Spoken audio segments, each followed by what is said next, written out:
अरे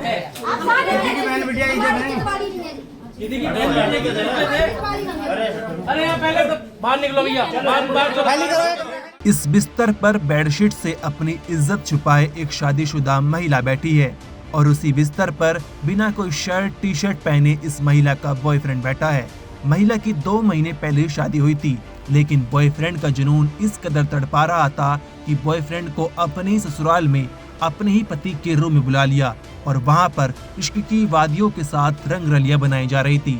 लेकिन तभी पति वहां पर पहुंच जाता है। उसकी आंखें फटी की फटी रह जाती है, मानो पैरों तले जमीन खिसक गई। लेकिन ये महिला इतनी शातिर है कि इतना सब कुछ होने के बावजूद भी पीड़ित पति के अनुसार बीवी ने पति के हाथ पकड़े और बॉयफ्रेंड उसका गला दबाने लगा। जब पति ने शोर मचाया तो आसपास के लोग आए और पति की जान बच पाई। ये मामला यूपी के झांसी जिले का है। पीड़ित पति का कहना है कि 24 जून को हिंदू रीति रिवाज के अनुसार मध्य प्रदेश के भांडेर की रहने वाली लड़की से उसकी शादी हुई थी। पति का आरोप है कि उसकी बीवी शादी के 2-3 हफ्ते के बाद से ही नींद की दवा देने लगी ताकि पति रात में सो जाए और वो अपने प्रेमी से आराम से बात कर सके।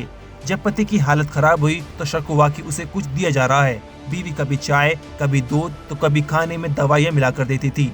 मेरे साथ ये हुआ, मेरी शादी 24 जून को हुई थी, तो उसके बाद 2-3 हफ्ते बाद से वो मुझे नींद की गोली देने लगी थी प्रेमी से बात करने के लिए। तो मुझे थोड़ा घबराहट और नींद आने लगी, चक्कर वगैरह आने लगे। तो मुझे लगा कि नींद की गोली है या कुछ मतलब ऐसा पदार्थ है, मतलब जहरीला या कुछ। तो वो मतलब चाय में देती थी, कभी कभी दूध में। और फिर क्या हुआ? कल क्या हुआ? कल ये हुआ कि 19 तारीख को इसका प्रेमी आया होगा, तो मुझे मोहल्ले वालों ने बताया कोई लड़का आया होगा। तो मैंने इनसे पूछा कि कोई आया था अपने क्या? बोली नहीं, कोई नहीं आया था। हमने चलो ठीक है।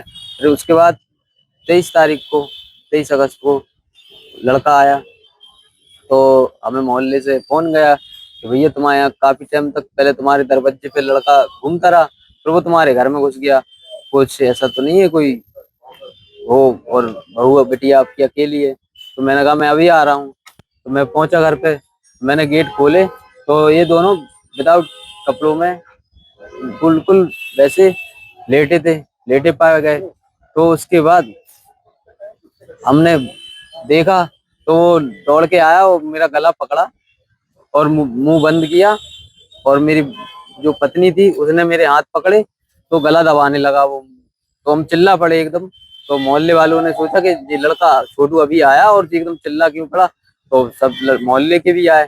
तो मेरी जान को बहुत ज्यादा खतरा है। आज पकड़ लिया आपने? हाँ, उसको पकड़ लिया, पुलिस को बुलाया, पुलिस आई तत्काल। पुलिस ने भी देखा उसे उसी अवस्था में है। तो मेरी जान को बहुत ज्यादा खतरा है। आज वो चाय में दे रही, कभी मुझे नींद की गोली दे रही, तो वो जहर भी दे सकती है मारने के लिए। और कल की डेट में मैं 23 तारीख में मैं अपनी जान से बहुत बचा हूँ। अगर मोहल्ले वाले नहीं सुनते मेरी आवाज तो मैं वहीं मरा हुआ मिलता मेरे घर वालों को, मेरी लाश मिलती। पुलिस ने क्या कार्रवाई? पुलिस ने कोई कार्रवाई नहीं की। चिरगांव थाने में मेरे मोहल्ले के कस्बा इंचार्ज हैं अंकित त्यागी जी, उनने कोई सुनवाई नहीं की। उल्टा मुझे डांट रहे हैं, मुझे धमका रहे हैं कि तुम पे उल्टा केस कर देंगे, काफी बातें कर रहे हैं। तो आजकल क्या चाहते हैं वो लोग? कंप्रोमाइज कर लो? हाँ, कंप्रोमाइज कर लो। आप करना चाहते हैं कंप्रोमाइज? मैं कंप्रोमाइज इसलिए नहीं करना चाहता हूँ कि आज वो नींद की गोली दे रही, कल मुझे जहर देगी। अभी चल रहा है यहाँ पे कि कोई ड्रम में, कोई कमरे में बंद मर गया, कोई कुछ। किसी ने पत्नी ने बॉयफ्रेंड से गोली खलवा दी, प्रेमी से गोली खलवा दी। तो कल के दिन मेरे घर वालों को, मुझे जान से खतरा है बहुत ज़्यादा। क्या आप डरे हुए हैं? मैं बहुत ज़्यादा डरा हुआ हूँ, बहुत ज़्यादा डरा हुआ हूँ। तो अब आप क्या चाहते हैं? मैं यही चाहता हूँ कि मेरी कार्रवाई की सुनवाई की जाए। बस मैं कानून से यही चाहता हूँ कि मुझे सुनवाई करने की कृपा करें। अब इस मामले में मोंड पुलिस के क्षेत्र अधिकारी का कहना है कि जानकारी होने पर पुलिस मौके पर पहुंची थी, प्रार्थना पत्र मिला है, मामले की जांच की जा रही है, जांच के बाद आगे कार्रवाई की जाएगी। ब्यूरो रिपोर्ट, क्राइम तक।